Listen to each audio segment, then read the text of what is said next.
As a creative professional and designer, logo designer, hand letterer, YouTuber, I'm always under this pressure to create something good, something that looks good, something that satisfies me. This video is brought to you by Squarespace. Sometimes when I'm like just drawing away, I find an idea that comes to mind straight away and I roll with it, and that'll be my lettering. If you don't know, I have an Instagram account which will be linked down below that you can go and follow, and I basically post nearly every day different hand lettering things and parts of my logo design and stuff like that. And at the minute I'm doing something called the 30 Days of Bible Lettering, which is basically a 30-day creative challenge where every day we have a verse that is set that you can letter, or you can letter out any other verse. The idea is just to get it out on the day, not perfect, but done. Well, the first day I lettered something called Refuge on my iPad, and I used the new Procreate beta to paint it, and it looked really cool, and the idea worked really well, and I thought I could like sort of roll with this for the rest of kind of like the Bible lettering. When the second day came and I had to do another lettering piece, I wanted to do it, but I spent so long doing it that I just ended up kind of compromising and doing something different. But the idea that came out of that compromise and the time constraint worked really well, and people received it very well. So basically, I hate my work sometimes. Now, I know that this is going to sound really pretentious and like a first world problem, and it really is, but a lot of designers and creatives are just never satisfied with their work. A lot of creators think that when they get to this certain standard of work, like when they compare themselves to another person, they say, when I can do that, then I will be good. I won't have to worry about it. I'll just always be able to create work. But in reality, that's not the case. You know, I hate my work sometimes because I know that people like it on Instagram. Some people will hate it, but a lot of people like it who follow me, and even though I don't like it, they like it. And it's this big thing of like, yeah, I had to do it. I had to compromise. I knew about it. I put the time investment in there. I could have put more investment in there, but I didn't. But I am not the only one who feels like this, especially when it comes to logo design. Sometimes I'm just sort of battling in my head what to do next. Isn't like I've come up with as many concepts as I can, and it kind of scares me because I'm like, I want my work to look really good. But every time I do a logo design, there's always an idea that jumps out. When I spend hard time on it and long enough time on it, then there's always an idea that comes and it sort of saves the day. And that's part of the creative process, is just getting all those bad ideas out your head to get that one good idea that works, that concept that works. You know, I think us designers actually do this a lot. Like, we hate our work sometimes, but we get a lot of positive feedback. And I think I know why that happens. Over the years of teaching myself lettering and design and stuff like that, I've realized that as my abilities grew, so did my standards. When you first start out in design or something creative or a goal, you set it pretty small, like as long as you can like learn the software or something like that. When you learn the software, you feel great, but then you start designing something on the software for someone else, and you start to realize the limitations in your brain because you haven't exercised your creative muscle. People may say it's really good that you've learned the software at first, and then you're kind of like, yeah, it's good, but I'm not satisfied. And for me, this happens a lot when I'm designing something. A lot of people say that's really good, but because I know my standards, I'm always looking ahead and saying it's not good enough yet. I can do better. And let me tell you what, if you're feeling like that, that's like a really good point to be in. If you're a designer now and you're saying, yeah, I'm the best designer on the planet, nothing can compare with my designs. I've got nowhere else to go. I've got no more room to grow in. I don't need to exercise this very much. I need to maintain it, but I don't need to exercise it because my designs are so great. Then you are basically stuck, and that is where you'll stay. And other people will realize that you are staying there, and they will take over you in the race. The creative life is kind of like a journey in the way that I see it, where you have to keep putting one step in front of the other. It may not be as fast as other people, but as long as you're moving forward and progressing towards the goal. But the biggest question I've been asking myself is why do I do what I do? And why do I stress over these little things such as video content, logo design concept, hand lettering compositions? I get really frustrated with myself sometimes because I am a designer.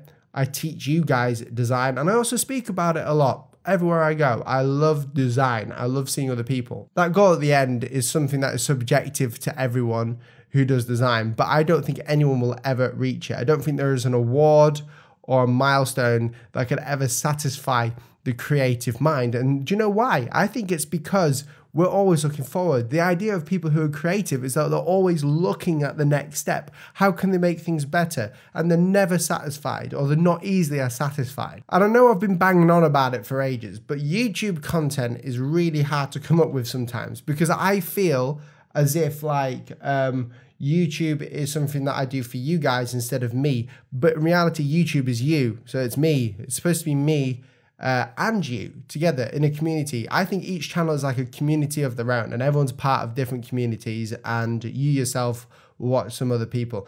And I think, you know, when money gets involved in YouTube, and like you realize that different videos give you different payments. So like you get a higher video for this kind of higher payment for this kind of video, then that kind of puts everything in the mix. And that's another add-on to the creative pressure, where I really want to do videos that I like, but I also want to do videos that you like, so we can all be happy. So I can get, you know, a good payment, and a good payment means that that video did pretty well in my book. So that means that you guys enjoyed it as well.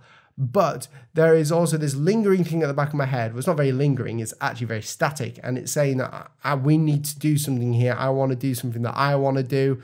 And it's always this frustration of like coming up with new ideas and YouTube content. You know, I sometimes hate my design work, but I think that's okay. And the reason is because I've recently realized that in order to create something beautiful and like really nice, you have to be able to create something bad. And I'm not saying that as in like you have to create a comparison of bad intentionally.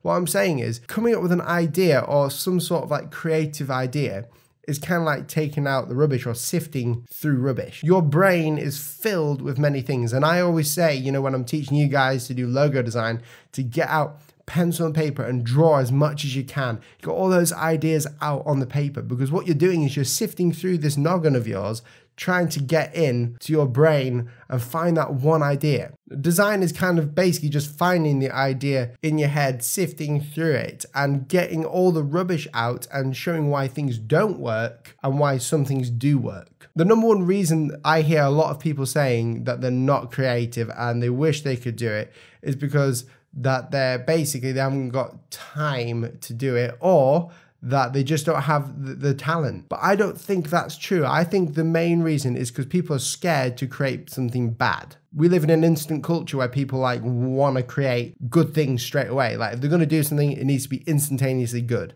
No one's willing to put the time investment in it. So if you're someone who's watching this and you're putting time investment in, don't worry, you're going to keep going, but also embrace the fact that sometimes you will hate the work, but that is part of the process. This video is kind of a strange one because I just wanted to put it out there because sometimes I do genuinely hate my work, but I don't hate the process within it. Or even weirder, sometimes you guys hate the work, which you will do at some point, and I love it. How weird is that? Now, I don't want this to be a pretentious video or a first world problem video. I want this to be a video where we can like learn and grow. And today I had the feeling that I wanted to create a video and I've got a busy day ahead of me, and this is like early morning for me now, but I wanted to create a video today where basically I got this off my chest because like I want this channel to be kind of more personal to me as well as showing my design process. I want you to get deep inside my head. So to summarize this video really quickly, because I feel like I've just like sort of verbally puked on you, is embrace the dissatisfaction. That is what is pushing you forward. Celebrate the times when you've done good work, because a lot of the time we do good work and it should be celebrated. I absolutely love it when I do good work. Number 3, don't compare yourself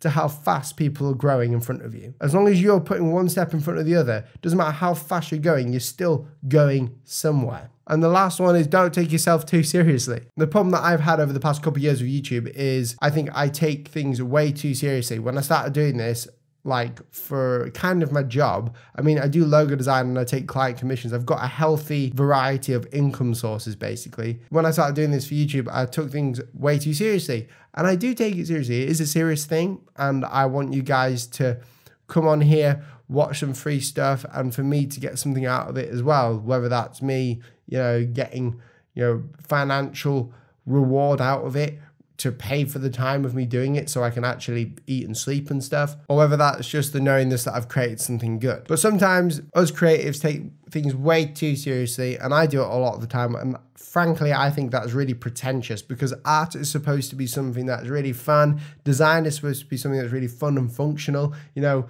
design puts the fun back into functional kind of thing. That's what I love about it. But guys, this is just me rambling on this. I hope you enjoyed this video. Let me know your thoughts down below. If you're new here, press that red subscribe button down below.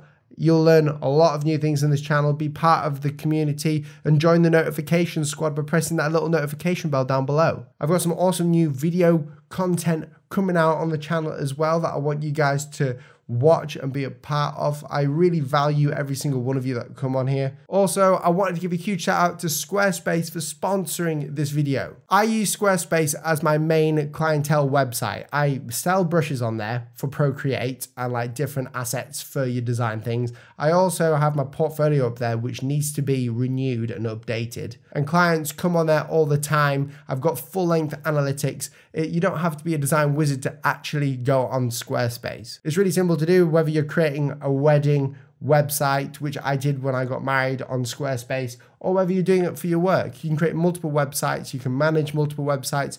Guys, click that link down below and use the coupon code to get 10% off Squarespace Premium when you sign up. When you click that link down below, you help support the channel because these sponsors enable us to create video and have time to do this for you guys. So go and help this channel out and do that. Guys, thank you so much for watching, and I'll catch you in the next video. See you soon.